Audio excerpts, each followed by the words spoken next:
What's up, everyone? Welcome to another edition of Beyond the Pit, where there's Star Wars and there's everything else, and this is the Everything Else series. I've again pulled in some of the Sarlacc crew with me. I've got Scott Solo here with me. What's up, nerds? And Grand Admiral Franz. Yo! And we're back for another episode of a random subject. If you following us and you saw that we did Indiana Jones, we've done Loki, we did Ghostbusters was the last random one that we did. That was awesome. Yes, we are wearing the same shirts, but I wasn't really going to. But anyway. So you didn't have to point that out. I thought it was funny. We were in different spots. That was going to get away with it. That's right. It wasn't just 5 minutes ago. I mean, because your internet flaked out. Yeah, I know. I'm hoping the internet's stable this time. But we're going to do this again. We have a wheel of random subjects, which I'll pull up right now. Ooh. And this is what we don't know what we're going to talk about. So it could be any one of these. There's some if it hits that top middle, I'm leaving. That it might be fun though. Let's see. Here we go. We're spinning. Big money, big money. Bankrupt. Yeah, bankrupt. Is that Star Trek? That would be bankrupt. James Cameron. Okay. All right. That's exactly what I was just thinking. Can we get another spin, please? Oh, you don't like that? Who put James Cameron on the wheel? There's a reason for it. This guy. I know. Let's start it I'm gonna off. All right. tell you, James Cameron, not just the guy, but his filmography, his list, right? Yeah. You got Aliens, you got Terminator, we have Avatar. No, there's no doubt. There's no doubt. The Abyss. Yes. There we go. Titanic. That one you could take off. I don't like that movie at all. I did when we saw it, I didn't like it. It's. I'll never let go, Marco. I'll never let go. I like the making really of Titanic with this filmography. You're right. Yeah. But I mean, for God's sake, I was introduced to James Cameron from Aliens, right? The second Aliens. Yeah. Which was I just watched the other day, and it's I love it. Of course, you have the Terminator. Yeah. Yeah, but Avatar. Okay. Well, no. Okay, I think Avatar is incredibly overrated, personally. It is, but at the time, what it was, right, with the looks and the 3D and everything, it was changing the way everybody was seeing stuff, right, and using new technology. It was, if we're going to be honest, it's what we praised George Lucas for, is what he did, right? Except George Lucas was doing it with an original story. He wasn't doing Romeo and Juliet meets Fern Gully with blue cats. Partially, George steals stuff. We know that, right? And he borrows. He does, but he makes. You're right. He makes it enough to where you can't really tell unless you're looking back at the old classic Japanese samurai films. That's fair. That's fair. Yeah. But it's to your point. I get it. Yeah. Well, being that there's 5 films in production, or for the last 16 years, correct. So this makes me wonder: is there something that I missed in the first Avatar that we have so much story to tell that we're gonna have 5 movies of? You know what I mean? Like, is there something Avatar's gonna be like? The crazy thing is, I'm looking at his IMDb list right now, and Avatar 2 is in post-production. Avatar 3 is in post-production, and it says Avatar 4 and 5 are currently filming simultaneously. Wow. So I guess it's really happening after all these years. Oh, they said it. I heard it was, and it was going like the next one's underwater, if I'm not mistaken, right? They're going underwater. That's his thing. I honestly don't remember a lot of the story, so I know that they were there for the Earth or for material to mine it, and there was a conflict between the natives and like the Earth's military got involved, and it was a matter of extinction. So it was a real, taking over planets for our own money and resources and stuff like that. So I know there was. Was that the point? Yeah, that was why they were there, and they were using the avatars to join, almost like infiltrate. And I'm assuming that eventually maybe wars or there's something's going to get back to Earth or something bigger is going to happen, because you can't just have 5 movies on this planet of stealing resources. I don't know. I mean, we did that, right? That was the first movie. It was set and done. Yeah, I wonder if it's more internal stuff. Take away the or humans, broader, right? like a bigger picture thing. There's this thing though where movies. You look at like the Transformers movies. People feel like you can't tell a story without having a human influence in them. Right. So I mean, like Transformers, they could completely do away with the human element and still have a compelling story. Do you think they'll go that route with Avatar 2, 3, 4, 5, 6, 7, 8, 9, and 10? Do you think they're gonna get rid of the human element and just keep it with the blue cat people? I think they're going to be the catalyst, like the moral compass of the films. Yeah. And then of course you'll have the sect of humans that are going to join the cause. And again, I don't know where Sam Wilson, right? He's there. So you figure he's going to be not an avatar anymore. He's one of them, right? Yeah. He's one of the blue people. Right. He's permanent. Yeah. So again, when we saw the movie, I saw it. Oh, this is all right. This is cool. It's fun. But I didn't know the most predictable film I've ever seen. Yeah, of course. I mean, yeah. But I didn't know it warranted 5 more or 4 more films. But again, James Cameron, since we're talking about him, has this bigger picture, I think, in mind. He's got and I think he's like, wait until you see the rest because. Yeah. You know, go back to 77 and think they were, and somebody, him pitching Empire, right? And talking to everybody else. And they're like, dude, you just beat the evil empire. You blew up the star station. What else do you need to do? Right. Where's it going to go from here? Oh no, I got ideas. I got more. And eventually, we're going to have a bigger one. That's the thing, though. It just I'm looking at his list, his productions here, and I don't see a whole lot of. I don't know. You've got the Terminator. You got Aliens, The Abyss, Terminator 2. True Lies, which I think is absolutely fantastic movie. Fantastic movie. Because Tom Arnold stole that movie. Yeah. True Lies. I can go there, man. I can go there. Titanic. Not there, though. And then we've got nothing else really. What the hell else? What else do you Point Break. Point Break. Not as director. I'm just looking at directors. Oh. But what else do you need? The dude has a list. A long list again using the maker again. He's got a handful of things. He's got less than that. Yeah. Right. Yeah. Oh, and he's the greatest thing we've ever seen in our lives. And he has less big things than that. What? We're talking George Lucas. I'm sorry. Well, who else would I talk about? Yes, I love George Lucas. No, we love Chris George is right. Lucas. I agree with Chris. James Cameron has the IPs that he's been a part of. Yes, he did not create Aliens. Right. Mm-hmm. He directed the second film, Ridley Scott, of Ridley Scott's story and everything. But everybody loves the first or the second Aliens. It's when they send in the Marines. It's the action-packed horror film of that, and of course the Terminator series. Terminator is fantastic. It's probably one of the most popular franchises in history. Now. Mm-hmm. I would say the first two. You know what I mean? Yeah. After that, after that, it felt weird. Yeah. Scott and I were talking off camera before about The Abyss. Love that movie because again, there's the theatrical release of The Abyss, and then there's the director's cut of The Abyss, which is a very, very political. It actually rings true to today's time about the whole global war or humans killing each other through environmental disasters. Like we're using the Earth's resources so much that this alien, again, you don't get this in the theatrical release too much. The alien species that were in the abyss were warning humans, like, if you don't stop, we're gonna kill all you guys for you, and we're gonna make this huge tidal wave at the end and wipe out the entire world. And that's when Ed Harris and they're like, "Oh, don't do it. We're still good." And that was in the director's cut, like the extended version of all that stuff. And it just makes the entire movie completely different. What I was getting at with the whole idea of Jim Cameron and stopping with Avatar is he had all of these movies that were kind of unique, and then you get to Titanic, which, say what you will about Titanic, it was huge moneymaker. And then you get to, from there's a bit of a lull, and then you get Avatar.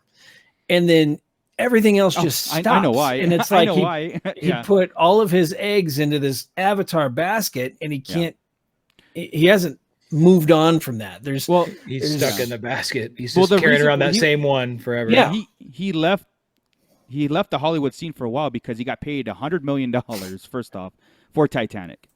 Here's $100 million. So guess what he did?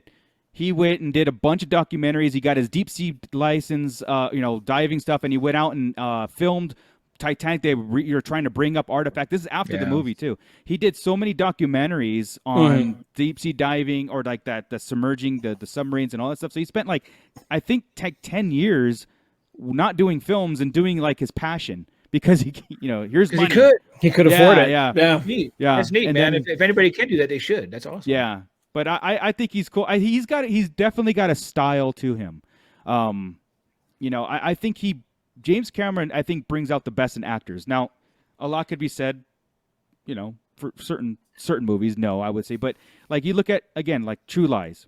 Great movie. Yeah. You look at again, Terminator. Look at Terminator. It's such a awesome movie that we quote to these days and everything. And you know what? And it's probably the least corny of the 80s or 90s action type stuff, right? Yeah, whenever you get to like Cobra and all of those others are around the same time. Yeah. The other ones are the other ones are like B movies compared to Terminator to me. Yeah. It's the top shelf. I like Cobra, by the way. Stallone. Cobra. Stallone. Ding, ding.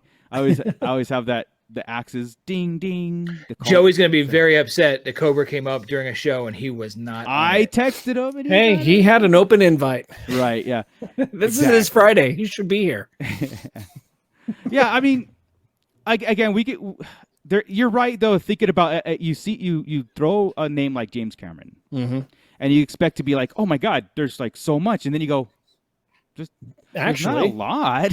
But I think what he did was good. Like it was so good that it was like it had a bigger impact to make it bigger than life kind of deal. I think that's where the romanticizing. But I see where you're going though. I mean, after Titanic, he did movie documentary, first episode of Dark Angel, and then documentary, Avatar, documentary, Avatar. I think he saw himself more as a documentary filmmaker anyway. And then when it's like, what do you want to do now? This is what I want to do. Like every filmmaker's dream, right? They do projects, but their dream work is to do, what he got a chance to do. Like, again, getting a check for $100 million because he made $1 billion due to Titanic. That's awesome. Yeah.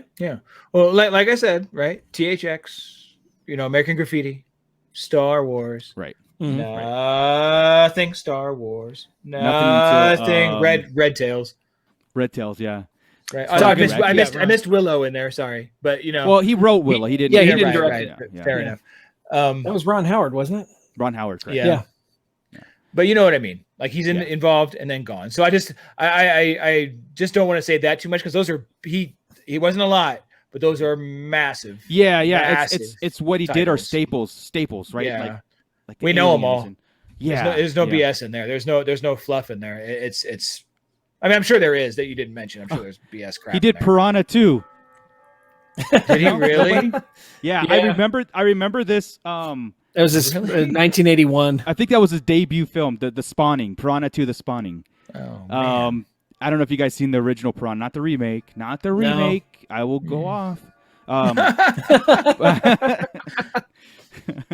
I don't think so. I don't think I ever saw Piranha. Man, Piranha better not be on that wheel. No, it's not. Piranha 2 is when they introduced the flying fish piranha. Anyway. From flying fish to blue cat people, this is the tale of James Cameron. Yeah. It's actually pretty good. Pretty good travels. Nice. I'm going, like I said, I mentioned this before. I didn't like Titanic, and I don't. I get okay. So it had a mark to hit, and it hit it. The reason you saw it twice is because the other one on your shoulder probably was hitting their mark. Correct. That's the thing. Yes. That had a different audience, man, and we all got pulled into that. I think I saw it with you first, right? Like with the whole group. Like, I'm glad you cleared that up. Yeah. Yeah. No. I didn't go see it. I didn't draw a picture. Yeah. I didn't have you. I didn't sketch you at the end of it. No. We went to draw me like one of your French girls, Darth Moocher. Yeah, I do believe it. Yes, we was with the group. That was the second time, and I did not want to go, but because we went as a group, I figured, we can go in and goof on it because that's just what we did. I think we got drunk before and we went and I gotta say though, that's what happened. The first time I saw it, it was a spectacle. From beginning to end, it was a spectacle to see. I mean, you know how it's going to end. Yeah. But as far as technological, actually making that thing look like it was really happening. I mean, it really was solid. It's the story that weaves in and out of it that kind of, it's overly sappy, but again, his use of tech, right? In the Titanic, you wouldn't think so. That's a great point, because his CGI in Titanic was groundbreaking. And T2, right? Yeah. That was groundbreaking. The Abyss. Those were they had a lot of huge things in there, technologically pushing stuff that hadn't been done. Much like, again, Correct. If you're going to compare some shit, you know what? If there's anybody to compare James Cameron to, and we moaned, it is George Lucas. It is, honest to God. Yeah. The technological achievements. You're right. Side by side, you couldn't do that with James Cameron and Steven Spielberg. Steven Spielberg writes, and he has a creative vision for things. But Steven Spielberg is not an innovator of the tools. Nope. Here's the thing, though. Like later Lucas, when does the technology trump the ability to direct and storytelling? Avatar. And that's it. That's it. Exactly. Yeah. It's the. Yes, it was very pretty. It was a very pretty movie, but there was no substance to it. It was all incredibly predictable. I had seen it at least 3 times before in other movies. Correct. I mean, George Lucas, on the other hand, he at least had an original story, and the technical aspect, I mean, the creative aspect of it there it's all there. It's great. It's groundbreaking. But yeah, I think that's where it ends, though, because Cameron can pull out of his actors what George Lucas cannot pull out of his actors. That's the difference. Yeah, that's what I was trying to say before. So it's almost like Cameron has the best of both of them, right? If he can do pull the actors out as much crap as we give him, right? And Lucas has the tech side, Lucas has the tech side, and he's an amazing idea man. Yeah. That's what's missing from Cameron. That's what's missing. Yes, Cameron's missing the idea, and Lucas is missing the ability to direct. If you could take those two guys and smush them into one human being, or have Lucas come up with a new idea for Star Wars and have Cameron direct. How did that not happen? I don't know, man. Nobody wanted to touch it back then. That's why. Sorry, I don't mean to go back into the pit. But.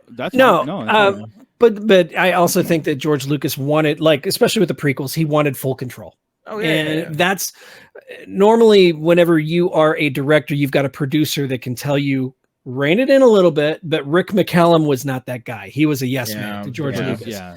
So, but here we go again on Sarlacc. So, but you also got to realize too, George Lucas is so anti-Hollywood that the prequels are independent films. Oh yeah, they're just distributed by Fox. Yeah. And to get a big name director like James, I don't think he legally could. I don't think that the unions would stop it. I think that's why he was like, you know what? I'll just do it myself, because I can get actors because we could pay through the guild, the Actors Guild. But as far as like directors and stuff, they're tied into big movie studios that George Lucas. They have contracts and everything else, which now would work for him. Would you want to see a Star Wars Cameron movie? I think it'd be interesting, but at the same time, he's not the idea guy. Yeah, he's not the writer. He's the director.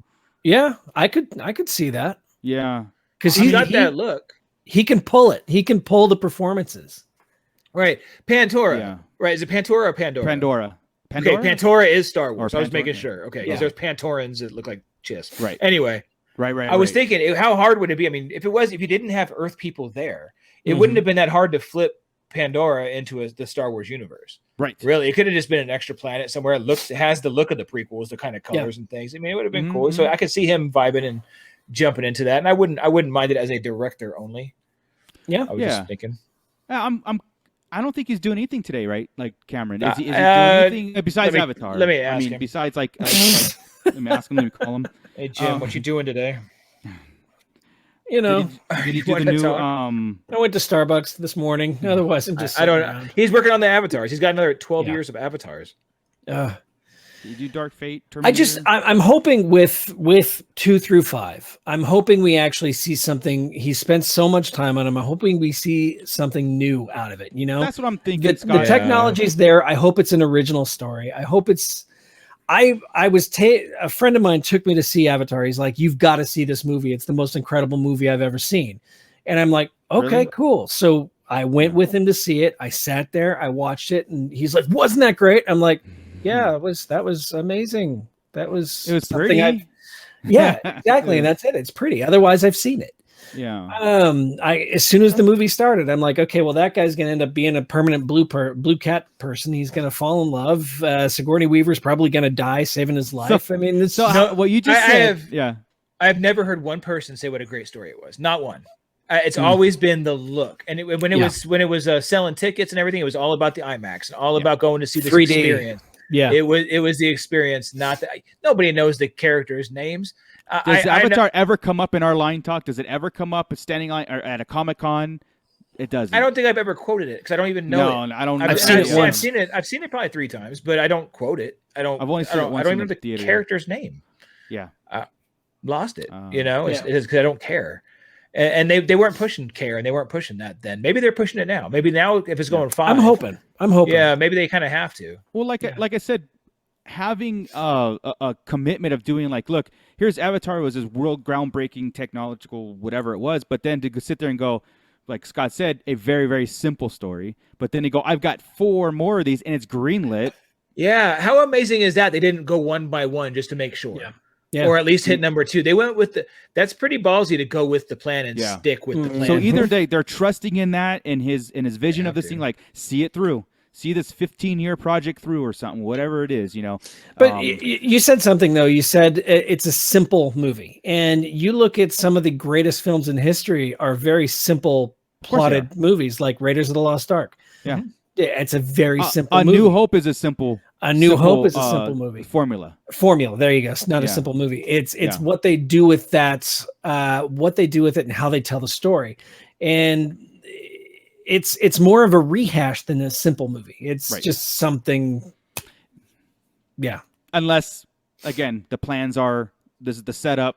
Gotta be. Or I'm going to blow your mind right here. Gotta be. Yeah. So I'm hoping, it's Disney. Disney's paying for this and trusting him. And I know, mind you, when you have 2 of the highest grossing films of all time, and T2 was up there for a while too, right? Back Absolutely. In the day, you get to do whatever the hell you want. And if you tell the studio, even Disney, I want all 4 films done, or I'm not going to do these 4 films. Got pull.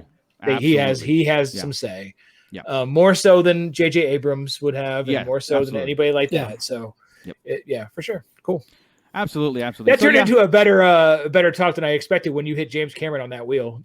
Yeah, and the reason why I put him on there is because his movies do come up a lot in our talk. But at first glance, everything thinks Titanic and Avatar, which are not our favorites in the world. No, not at all. And a lot of it comes from competitive spirit, right? Because if you're trying to beat out Star Wars for top box office and everything else for top, when it was happening, you're like, oh no, screw you, Avatar. Oh no, screw you, Titanic. Oh no, screw you, Spider-Man during Phantom Menace. It was all that. You get competitive on it all. So that's part of our hate for the other one is because they did better, And absolutely. No, I do have to say, though, he did direct one of the best scenes ever, and that was Sigourney Weaver trying to be, or not Sigourney Weaver, I'm sorry, Jamie Lee Curtis trying to be sexy on the bed in her bra and striptease and just falling on her face. It was absolutely hysterical. That movie is so great. I'm telling you right now, True Lies is funny. It's action-packed. Why do they call him the Sand Spider? Because it sounds scary. See, I quoted True Lies. That dude's intense. Yeah, I'd have to take your word for that, man. But good stuff. Good. Yeah.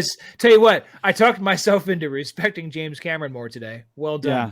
Well done. Good topic. Cool. Yep. Cool. Yeah. Hey, we'll take that one off our wheel. So the next time we might have a when we do these Beyond the Pit things. The idea is to bring more of our line talk, not just Star Wars, right? More into our world and how we do things as just like overall just geekdom and everything else. Because again, the conversation starts at Star Wars and it ends at Star Wars, but in between, it's real fun. But we'll take James Cameron off our wheel. We have like 20 more subjects. We'll add more on there. We'll spin it again in a future episode. Maybe the next episode we'll do a set. Hey, if you guys have topics you want us to do, throw it in the chat or throw it in the comments here. Awesome. Please, please. Throw it in the comments what you want us to throw on the wheel, and we'll hit it up. Yeah, absolutely. Even if it's like Barbie. I don't know. Why did you say something like that? They're going to think of crappy stuff to talk about. I don't have to put it on the wheel. They can suggest it. my wife, my whole idea of my wife used to have public executions with her Barbie dolls. I thought you were actually going to talk about Barbie real fast. I was like, no. I can talk about the Star Wars ones. Oh my God. I used to get Julie the holiday Barbies. So that's about as far All as right, that we're goes. going to end this now. That was our James Cameron talk. That was your fault right there. It was. I know. I'm sorry. There was a line. There's always that line. I'm a habitual line crosser. He is. Never mind. Marco and his lines. Everybody, thank you very much for joining us from Beyond the Pit. Thank you, Scott. Thank you, Chris. Check out our main show, Sarlacc Digest Podcast, on every Mondays, bringing you live Star Wars talk. And with that, I think we're done with this episode. Until the next time, this is Star Wars, and there's everything else, and this is the Everything Else series. Keep it nerdy, everybody.